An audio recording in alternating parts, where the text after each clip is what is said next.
it's a real pleasure for me and for us at GTR, which is Global Testing Retreat. By the way, I'm getting goosebumps to basically have a call and basically introduce you to one of the greatest in our field. I think he's one of the, in fact, he is the superstar in our entire testing world, and a lot of Indians, a lot of people in this world actually are big followers of you, Michael. And welcome to our GTR speaker, and you are a keynote speaker for us. Thank you so much for accepting our keynote speaker invitation, and we're all looking forward for your presentation. Thank you so much, Michael. Thank you. It's all very gratifying. I urge caution over that. You've been so kind, yeah, guys. Yeah, guys. Michael is going to speak on Agile quadrants and testing and how it's all going to happen. So, Michael, if you just want to give a glimpse about what you're going to cover, I think it might be really great. Sure. Several years ago, James Bach and I had a day off in the same city at the same time. This rarely happens because we both travel all over the place, but we happened to be in Stockholm one day. And so in the morning, we met for coffee, and James said, well, what do you want to talk about? And I said, I'm cranky about the Agile Testing Quadrants. I'm cranky about lots of stuff. There are some things I was cranky about. One is the idea of critiquing the product and supporting the team as being opposites. But I don't think they're opposites. They're the same. Critiquing the product is how I support the team as a tester. Also, there were corners of the quadrants labeled as automation or automated and manual, and tools. Yes. And it struck me as kind of incoherent. I said to James, I'd like to pull that apart and see what we can get out of it. And that day, we went to 2 restaurants for lunch, 3 different cafes. We sort of wandered around while we would do a bit of work, and then we would walk a little bit and chat, and then we'd drop in another cafe. Oh, it's time for lunch. So we would walk from the cafe to lunch, and we spent some time in James's hotel room as well. And the whole day we talked back and forth, trying to figure out how we would recalibrate this sort of stuff. Now, this is a time-honored thing in the development of anything. The Agile Quadrants, as they're known from Janet Gregory and Lisa Crispin, were based on work done by Brian Merrick, which in turn was based on work done by Kem Kainer. I think Brian got the idea from Kem, and Lisa and Janet got the idea from Brian, and James and I got that and saw it as a stimulus to think, okay, how would we deal with that? And we came up with something that I think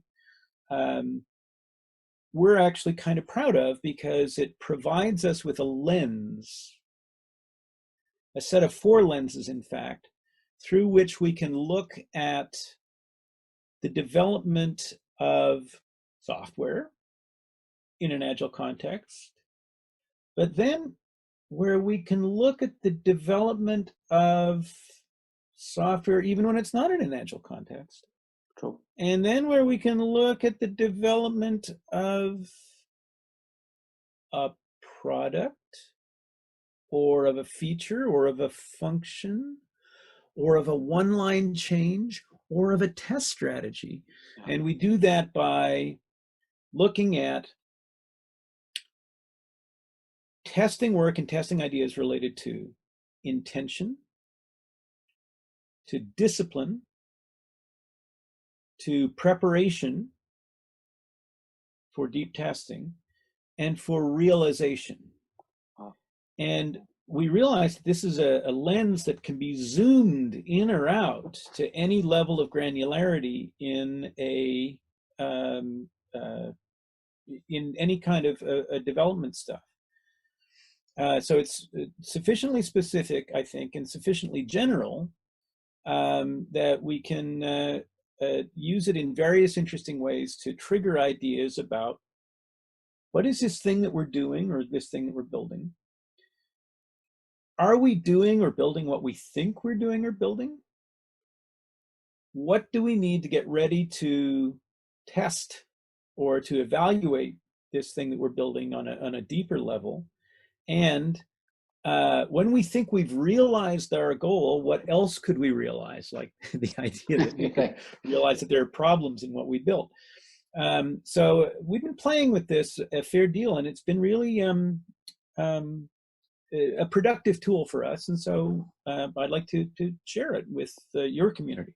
It's absolutely wonderful. In fact, I don't want to get deeper into it because that would be the part of the conference and it would be our opening keynote. And I want basically people to hear it and get to see it and learn it from you, Michael. It would be wonderful for us. We keep following you. I have been following your LinkedIn post and on Twitter as well. So one question that comes to me is that how do you maintain this activity, this kind of, first of all, the intellectual stimulus that you basically keep on coming with new innovation ideas, number one, and number two, how do you basically get that kind of energy that you are able to interact with younger lots, I would say much next future generation lots, and you keep them excited about what you're doing? Okay, so to the first part of your question, how do I develop stuff? Well, the answer is I don't, not on my own. I am becoming increasingly aware of how much all of the things that we do are fundamentally social processes. And it's funny how long it's taken for that to sink in, because one of the things that really energized me was a television series from the 1980s called Connections, which exploded the idea of invention being something that was done by some man. There's almost all, when we look at the history, it's almost always a man who is doing this thing. Okay. And it's almost always a man who is sitting in some lonely garret, some attic someplace, working, writing things down and sketching things in a book and then shouting, "Eureka!" and having made this wonderful discovery. And that's not how it works at all.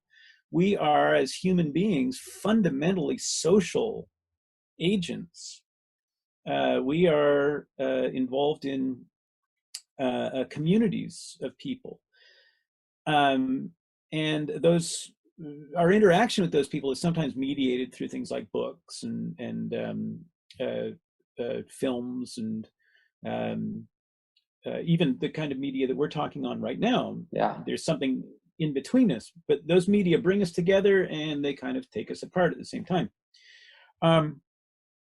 But I get my ideas by looking at what other people are thinking and saying and reflecting on them and asking if they make sense to me, and then reflecting on them with members of my social group, with my community, with in particular, of course, with James, but also with people all around the world, thanks to the LinkedIns and to the virtual conferences that we're having, and then, of course, in normal times, non-COVID times, in real life. And that's how we develop stuff. Nobody sort of sits there and has all these ideas on his or her own. No human being that I know of was raised by wolves. Right? We're brought up as social beings. We learn from each other, and it's kind of like each one of us being a brain cell in this global brain. And that's how it works. Now, there's one other element of this, which is that unlike many people that I interact with, I'm not doing on-hands testing work every minute of every day. I still do a fair deal of it, but I'm not doing it all the time. And one thing that happens for people sometimes is that they've got 8 hours of work that they do each day, sometimes more. And they're doing that 5, sometimes 6 days a week for some people, and they don't have time to sort of pop their heads out and look around. I do. That's a luxury I've got by virtue of the fact that I work for myself and I run my own company. So I'm my own boss. And by the way, I still haven't made Employee of the Month. It's a terrible thing. That was good, yeah. But because I'm not mired in the day-to-day interaction with a particular product and with a particular group, I have that latitude to look around and to talk with lots of people who are in lots of places. So that is helpful to some degree. At the same time, though, I don't have the degree of innovation that people will have when they are focused deeply on something for a particular a product in a particular environment. So there's, you know, to some degree, what I gain on the swings, I lose on the roundabouts.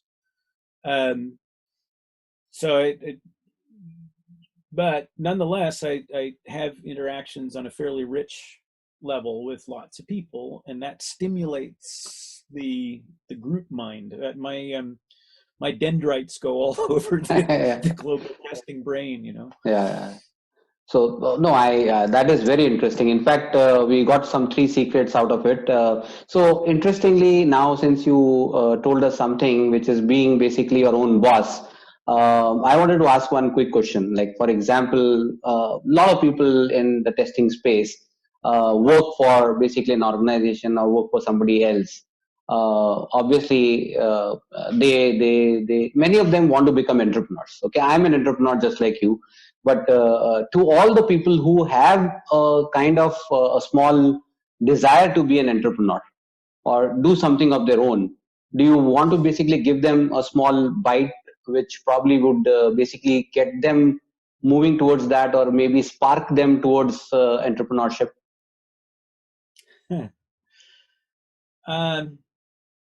I played banjo, and I know this guy who plays banjo, and he plays banjo really, really, really well. And I have asked him for lessons on occasion, and he said, I'm not sure you want to pick up my bad habits. I feel exactly the same way about my personal take on entrepreneurship, because for me, it doesn't feel like what other people are saying about what they do. Now, I always have to be a little bit careful about that, because what you see on the outside may not be isn't the same as what's going on inside. Certainly not. I mean, it's fairly clear. Certainly not for me versus for you, say. No. I'll probably add once you're probably through with this. Yeah. Well, there you go. What I would say, though, is if you want to be independent, as an independent consultant, one thing you really do have to work on is your reputation. Yeah. To produce work that people find insightful, and you have to be prepared to broadcast that work in one sense, and you have to be prepared to target that work in another sense. And my experience in doing that has been so kind of organic and haphazard and accidental that I would feel kind of awkward about offering advice to other people. But one thing I have noticed is, again, through taking advantage of this group mind and of this network, that makes it easier to do good work, it seems to me. Yeah. And then good work makes it easier for you to extend your network. So there's a kind of a feedback loop. Maybe one good way of thinking about it is something that James and I have been talking about in our classes over the last little while, and that is the idea of bootstrapping. Bootstrapping, picking yourself up by your own bootstraps, is and like a computer does. That's what the booting the computer means. It starts itself and then it keeps pulling itself up by its bootstraps. Anything that you do well, anything that you do efficiently, started off by being done poorly and inefficiently. So it's important for us to be okay with that. Yeah. Important for us to be okay with that.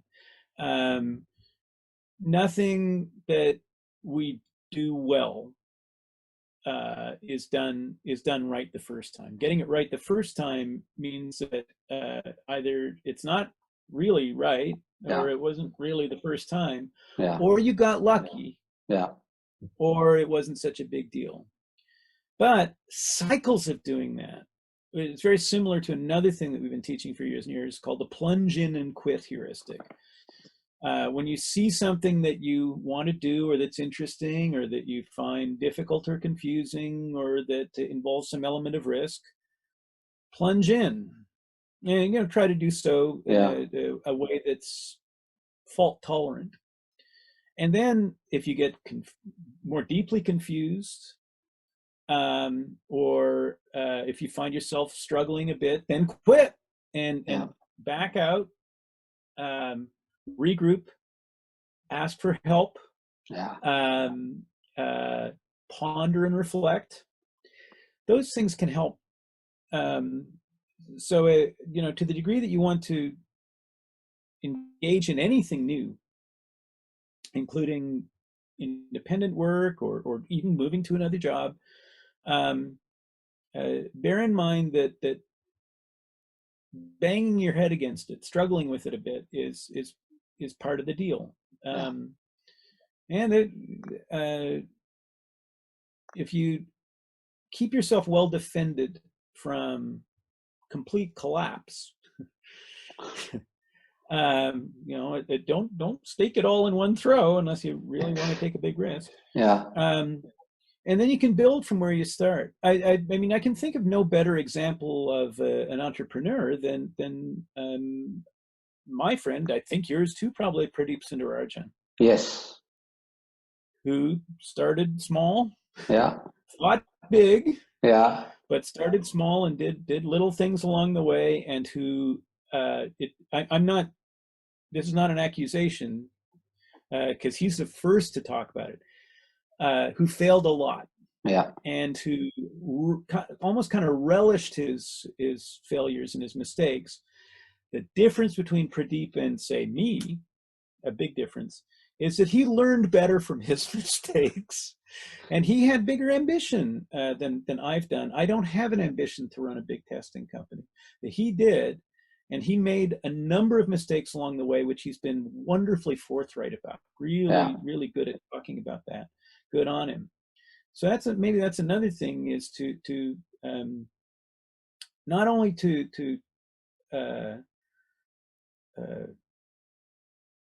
take chances, but to be prepared to make mistakes and to learn from them. Very right, Michael. I think you have basically answered it very, very candidly here. I am with you here. I've been trying to be an entrepreneur for last 10 years, and I am like you. Basically, I don't know what is a success, but I feel satisfied in what I'm doing, and I completely agree with you. One thing is for sure is that how do you basically agree with the fact that you are happy in doing what you're doing? And I'm not Pradeep Sundararajan. I probably don't have that big ambition either now.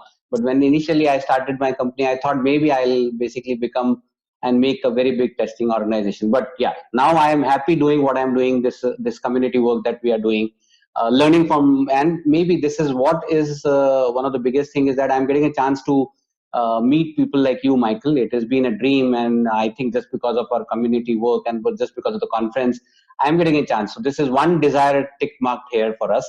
And maybe that is part and parcel of. Well, there's one thing that I think people don't do that they could, and that is, believe me, I'm not a hard get for if you want to talk to me, I'm easy. It's easy for me to do that. I can assure you of that. But here's something that I have observed. A lot of people are nervous about reaching out to people who are famous or people who they presume to be important. So here's a tip. Go ahead and do it. Because what's the worst thing that's going to happen? They'll say, sorry, I don't have time. I did that recently with a woman I admire very greatly, Meredith Broussard, who wrote a terrific book called Artificial Unintelligence. And I said, I'd like to interview you for a keynote sort of film I'm doing. And she said, I'm sorry, but I don't have time. Although here's a talk that I did that you might find interesting or useful. So what happened there? She said no, and well, that's okay. But I also approached the international affairs editor for the Globe and Mail. I approached Harry Collins, who is somebody I admire very deeply. I approached Harry years ago in the same kind of way. I sought to meet Jerry Weinberg back in the day. I sought to meet Kim Kainer. Kim came to teach a class at the company that I was working at.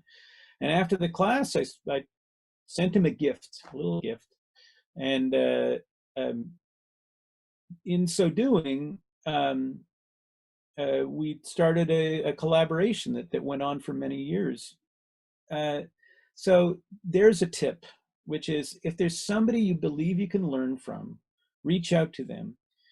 And the odds are pretty good, in fact, in my experience, that they will reply to you because people like nothing more than to disperse their ideas to people who are interested in them. It's a fantastic compliment. I mean, what you're saying to me here is I mean, it's very nice.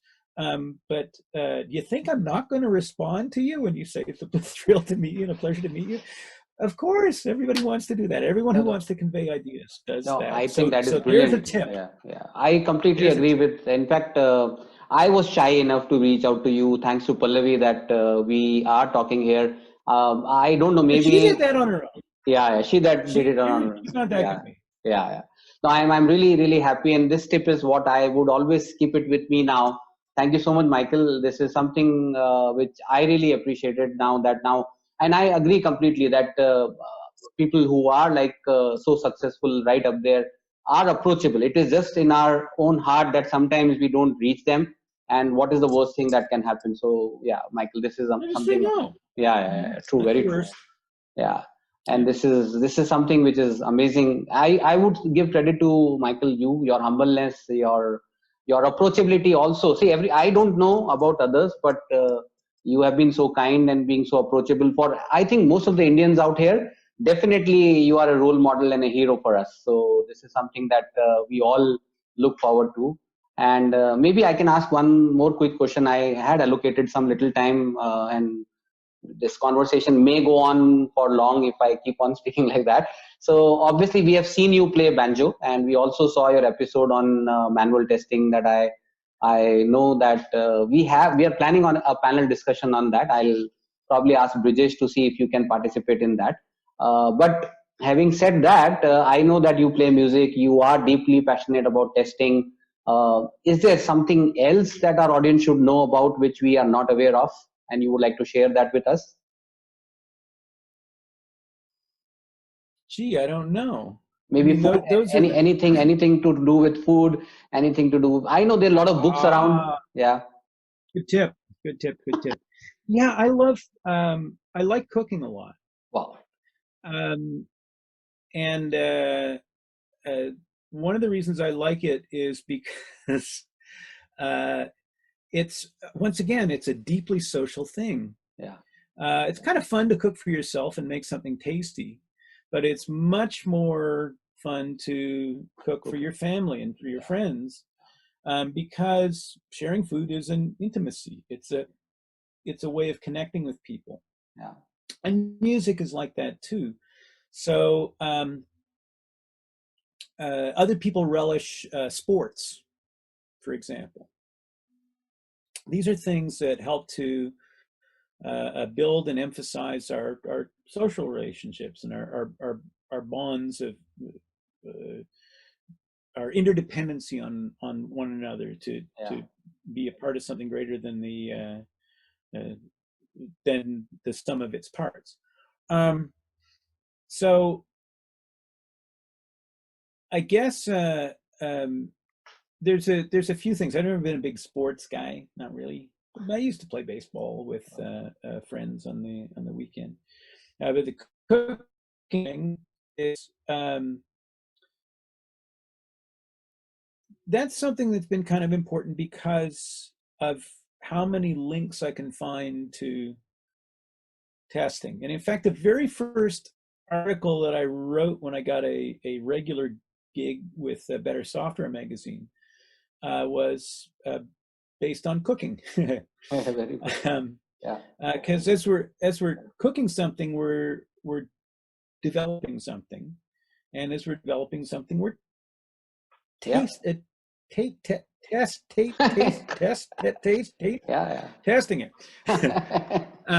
So, but there's a wider lesson there, and that is, I think that whatever people do, if you're a tester, whatever you do, you can import your learnings about that thing into your testing, and vice versa. That's what makes for a wonderful world. So, I'm other than the cooking and the music and riding my bicycle, reading books, I don't find myself, and chatting a lot too. I don't find myself particularly interesting. I always look at other people and say, hey, what you're doing is interesting. But let's embrace that in both directions. Let's remind ourselves that each one of us as an individual can learn from the things around us and the things that we're doing, but can also learn from what other people are doing in their respective domains. So at the same time as we sort of find ourselves, oh, well, that's just routine for me, remember that other people might find that particularly fascinating. It's good to be prepared to share that. No, I think very well said here. And I think you summed it up very nicely, Michael. It is amazing. I think this entire conversation has so many learnings. I'll probably jot down, and this would become one of those interesting conversations that would stick with us for a very long time. Thank you so much for your time. We wish that we can find more time with you next time. And hopefully we will have a lot of people learning from you in the conference. I probably would be sharing the details of the keynote session, the timing soon. Thank you so much for being our keynote speaker, and really glad to have you with us. Thanks a lot. Maybe one day we can get you a chance, and maybe we can have you in physical form and participate in a live event rather than a virtual event. But that is another desire that maybe we will have one day, Michael traveling to our conference one day. It's a desire I share. I have not been to India in a long time now. It's been over a decade. And I miss it. I loved it when I was there. I went fairly often between 2004 and 2009 or 10. And it's just such a wonderful place, a great community. The food, and the energy in the place is. I used to describe it to friends here at home as being a full adult dose for all the senses. Wow, that is something amazing. It's wonderful. So yes, I absolutely hope we can do that in the future. Thank you so much, Michael. We'll always keep that in mind, and I'll reach out to you for the next conference if you're doing physical and see if we can get you there. Thank you so much. Bye bye. Thank you, Aditya. All the best. Thank you. Cheers. Thank you so much. Bye.